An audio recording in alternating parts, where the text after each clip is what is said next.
RWS department లో state మొత్తం మీద 112 ల్యాబొరేటరీలు ఉన్నాయి సార్. దీంట్లో 526 మంది పనిచేస్తున్నారు. ఒక్కొక్కళ్ళు దాదాపు 20 సంవత్సరాల నుంచి వర్క్ చేస్తారు.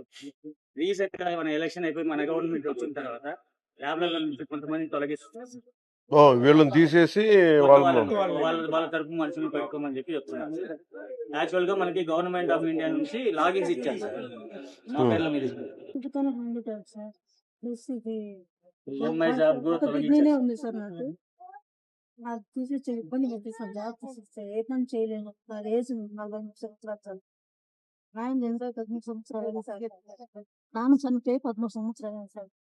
ఎవరు లేరు సార్. నేను చేసుకుంటే తినాలా లేకపోతే లేదు. ఇబ్బంది పెట్టా సార్. మీరు పనిచేస్తారు ల్యాబొరేటరీలో హెల్పర్ గా పనిచేస్తుంది సార్ కమలాపురంలో. ఈఎంఐ కూడా తీసేసారు. ఒకసారి నేను చెప్తాను, ఆర్డీ వెళ్తే మాట. సో నేను ఫాలో